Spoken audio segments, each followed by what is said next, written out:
continuing the Flash. All right, let's back up here. Is Warner? No, I can't say that Warner Media is the biggest disappointment because they got the highest grossing movie of the year. They had the biggest movie of the year. Pretty much started a whole new franchise IP. Let's get to that. Let's get to that. Let's get to Barbenheimer. Barbenheimer. Pressure.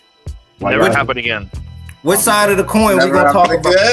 I agree. That will never happen again. They're gonna try it next year. It could be Deadpool and Furiosa. It could be the Sonic Bolts. It could be whatever. It's never gonna happen again. It'll never happen again. Barbenheimer. Donovan, let me ask you this here, bro. Was that rollout? Why did that work? Why did that rollout work, Barbenheimer? I think it played on. I think it was almost like the Kanye West 50 Cent thing, right? You got 50 Cent, gangster rap, Oppenheimer, Nolan, cinema, right? And then you got Kanye West, more lighter, more fun. Barbie, lighter, fun.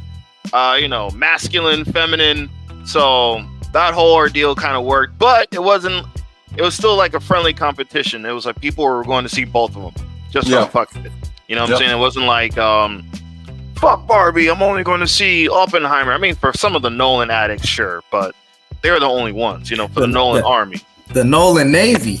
Nolan Navy, yes. The Nolan Navy. Dunkirk style.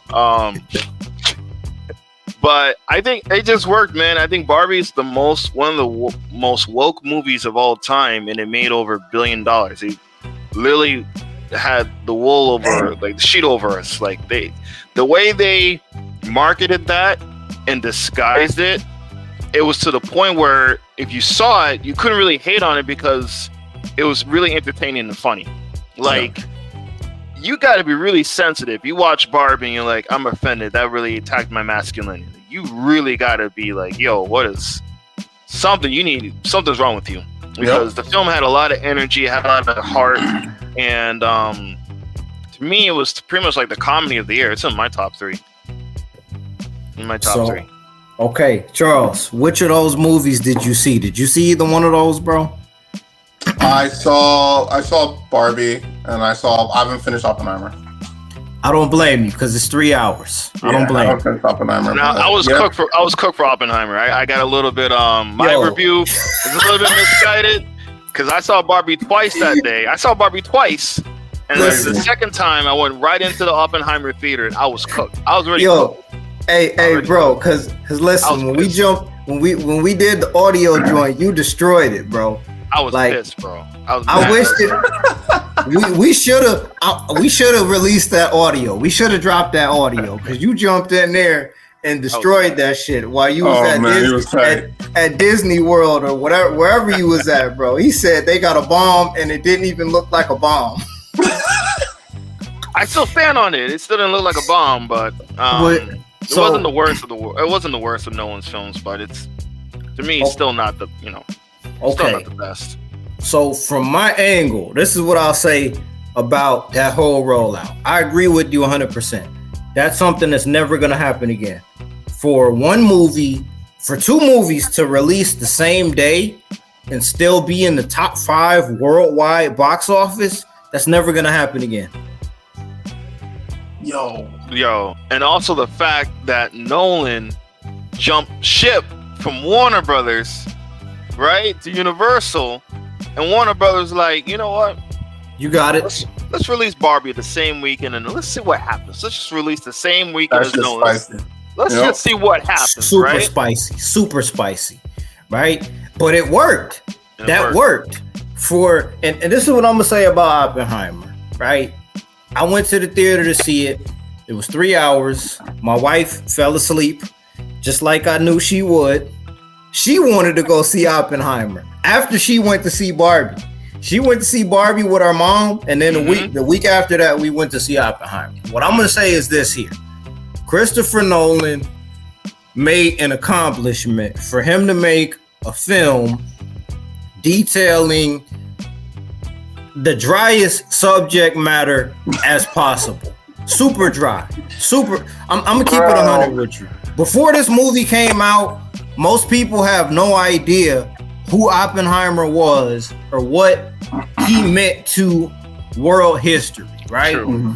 For you to release a movie with an all-white cast, with a couple aging movie stars in Matt Damon and Robert Downey Jr., heavy dialogue, and a lot of things that you got to pay attention to, I'm gonna say it was a good film. Top 3 Nolan. I'm gonna say top 3. Top 3 to top 5 Nolan. Top 3? Top 3 to top 5. 3 to 5. I mean, that's like what, 6 movies? Top 3 to top 5. Top 3 Oppenheimer? Top 3 to top 5. Oh man, I'm surprised. I'm surprised on that one. Because Inception, Dark Knight. I'm gonna lie. Prestige, Memento, Untouchable. His top 5 Nolan, because I still haven't seen Memento, and I know that's a great film. It's a phenomenal film. And I still haven't seen The Prestige. I also know that's a great film. That's right? another one. Oh so my God. Look, and listen, when we get to New Year's, Charles, by the time we get to New Year's, we'll have a different conversation, right?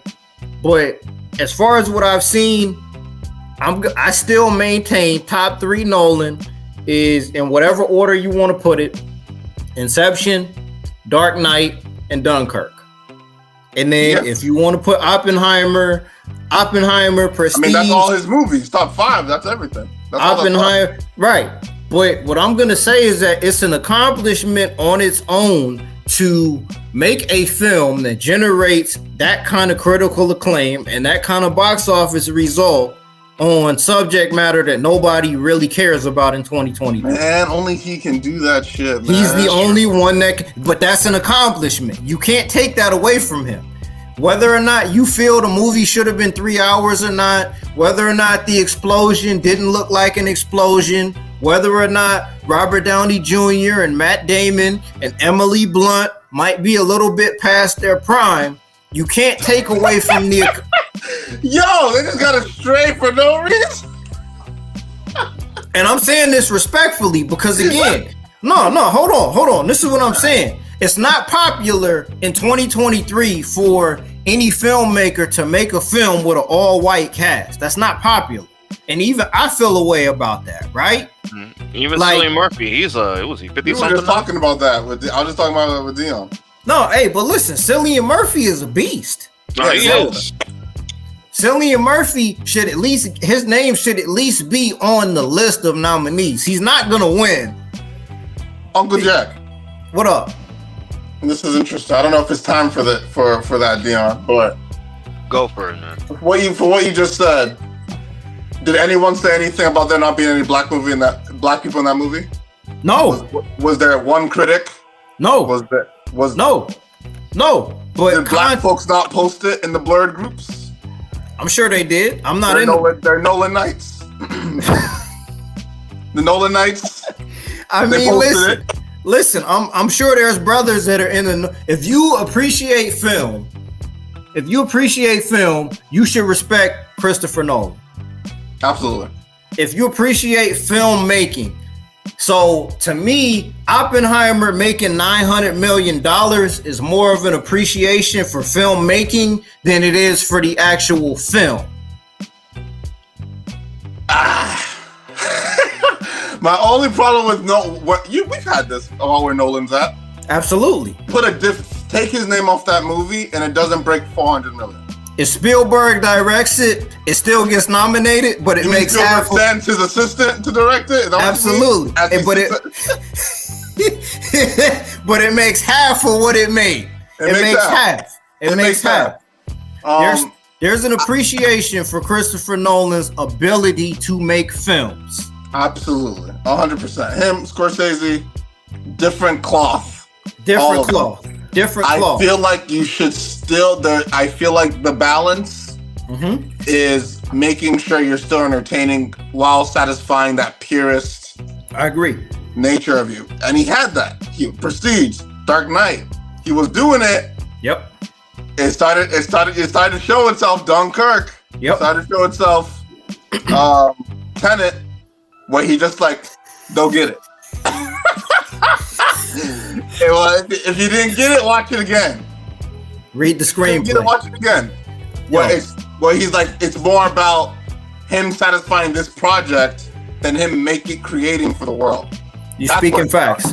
It's incredible. Speaking facts. Don't get me wrong, it's incredible. But that purist stuff is killing me. $900 million is the best way for him to end that. That's true. It's true, especially with Tenet, with what Tenet did. So yeah.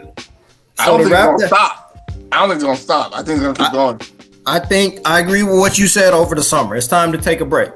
His next project needs to have a little bit of space on it. But Barbenheimer was a serious moment in 2023, bro. Serious moment. Powerhouse fucking moment. You know what I'm saying?